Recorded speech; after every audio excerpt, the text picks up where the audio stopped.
அனைவருக்கும் வணக்கம். இன்று 79ஆம் ஆண்டு சுதந்திர தினத்தை முன்னிட்டு எங்கள் ஸ்ரீ விக்னேஸ்வரா லா அகாடமி இலவச சட்டப்பயிற்சி வகுப்பின் சார்பாக ஒரு இந்திய அரசியலமைப்பு சட்டம் 1915 படி ஒரு ஷரத்து, ஒரு ஆர்டிக்கலை, அதாவது ஆர்டிக்கல் 27ஐ பார்க்க போகிறோம். இது என்ன சொல்கிறது என்று சொன்னால், freedom as to payment of taxes for promotion of any particular religion. என்ன சொல்கிறாங்க, ஒரு குறிப்பிட்ட ஒரு மதம் இருக்குதுன்னு சொன்னால் அந்த மதத்தினுடைய முன்னேற்றத்திற்காக செலவு செய்யப்படுகின்ற போது அதுக்கு வரி செலுத்த தேவையில்லை என்பதை பற்றி சொல்கிறது. அது டீட்டெயிலாக உள்ள என்னன்னு பார்ப்போம். நோ பர்சன் ஷல் அப்படின்னா அது மேண்டரி வேண்டாம், be compelled to pay any taxes the proceeds of which are specifically appropriated in payment of expenses for the promotion or maintenance of any particular religion or religious denomination. என்ன சொல்றாங்க, வழக்கம் போல நம்ம ஒரு படவிலக்கத்தோடு பார்த்தோம்னா நமக்கு ஈஸியாக புரியும். இப்போ ஒரு குறிப்பிட்ட மதம், இந்து மதம் அப்படின்னு இருக்குச்சுல, அல்லது இந்து மதத்தினுடைய பிரிவுகள் இருக்குது, அதனுடைய வகுப்புகள் தனித்தனியாக இருக்குதுல்ல, டினாமினேஷன், ரிலீஜியஸ் டினாமினேஷன்னா அதுலேயே உட்பிரிவுகள் நிறைய இருக்கும். அந்த மாதிரி குறிப்பிட்ட அந்த பிரிவுகளுக்காகவோ, அதே மாதிரி கிறிஸ்டானிட்டி இருக்குது, அதில் உட்பிரிவுகளாக இருக்கும், அதற்காகவோ, அப்புறம் அதே மாதிரி முஸ்லீம் மசூதியில் அதில் ஒரு உட்பிரிவுகளாக இருக்கும், அந்த மதத்திற்காகவோ அதன் உட்பிரிவு. இவைகளுக்கெல்லாம் குறிப்பாக இந்த நபரானவர் என்ன பண்ணுறாருன்னா, அதை முன்னேற்றம் செய்வதற்காக, பாவம் இப்படி மக்கள் இந்த மதத்தில் இப்படி இருக்கிறார்களே, இதெல்லாம் அந்த மதத்தை முன்னேற்றமானா நல்லா இருக்கும் அப்படின்னு சொல்கிறாரு. ஆக அந்த முன்னேற்றத்திற்காகவும், அதே போல் என்ன பண்ணுறாரு, அடுத்தது அதை பராமரிப்பதற்காக.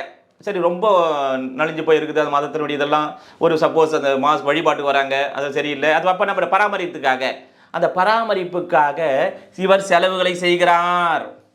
அவ்வாறு செலவுகள் செய்கின்ற போது அப்போ சொல்கிறாங்க, என்னப்பா இவ்வளோ செலவு பண்ணிட்ட நீ, அதனால் நீ டேக்ஸ் கட்டு, வரி கட்டு அரசுக்கு அப்படின்னு இவரை கட்டாயப்படுத்த முடியுமா என்றால் நோ. இந்த மாதிரி பர்பஸுக்கு என்றால் as per article 27 of the constitution of India 1915 படி no person shall compel to pay the taxes, வரியை செலுத்த கட்டாயப்படுத்தக்கூடாது என்று சொல்கிறது. சரி, இப்போ இதுக்கு ஒரு கேஸ் ஆசை பார்த்தோம்னா நமக்கு நல்லாயிருக்கும். எப்படின்னா, இதோடைய கேஸ் ஆஸ்பாட்டை நோட் பண்ணிங்க. இது என்ன கேஸ் ஆஸ்பாட் படிச்சிடுறேன், சைட்டேஷனு.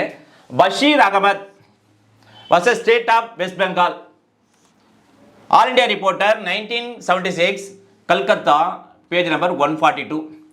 இங்கே அதாவது முஸ்லீம்ஸ் ஒரு கல்வி நிறுவனம், அங்கே பாய்ஸ் அண்ட் கேர்ள்ஸ் இருக்காங்க, அவர்களுடைய கல்விக்காக மட்டுமே குறிப்பாக என்ன பண்ணுறாங்க, ஃபண்ட்ஸை ஒன்று கிரியேட் பண்ணுறாங்க, நிதியை எல்லாத்தையும் உற்பத்தி பண்ணுறாங்க. இதெல்லாம் நம்ம முஸ்லீமுடைய பாய்ஸ் அண்ட் கேர்ள்ஸ் படிக்கணும் அப்படின்னு சொல்லி உற்பத்தி பண்ணி எல்லாம் சேர்த்து வைக்கிறாங்க ஃபண்ட்ஸ் எல்லாம்.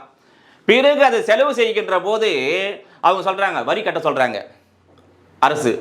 நாங்கள் வரி கட்ட தேவையில்லை, ஏனென்றால் ஆஸ் பர் இந்த முஸ்லீம் இதுக்கு இதுக்காக பண்ணுறோம் நாங்கள், அதனால் நாங்கள் என்ன பண்ணோம், ஆர்டிகல் 27 வரோம் நாங்கள் அப்படின்னாங்க. அப்போ சொல்லுவாங்க, இந்த கல்விக்காக என்று நீங்கள் செலவு செய்வதால், பாய்ஸ் அண்ட் கேர்ள்ஸ், அதுவும் முஸ்லீமுடைய அந்த பாய்ஸ் அண்ட் கேர்ள்ஸினுடைய அதுக்காக பண்ணுவதால் இது 27 வராது. ஏனென்றால் அங்கனது அது குறிப்பிட்ட மதத்தினுடைய அல்ல மத பிரிவினுடைய முன்னேற்றத்திற்காக பராமரிப்பு தான் சொல்லப்பட்டிருக்கிறது, தவிர கல்விக்காக என்று சொல்லவில்லை, வராது என்று சொன்ன வழக்குதான் என்று கூறி, இவ்வாறு நாம் படிக்கின்ற போதே ஒரு இந்திய அரசியல் சட்டம் ரொம்ப இம்பார்ட்டண்ட்டு. ஏன்னா it is a mother of law.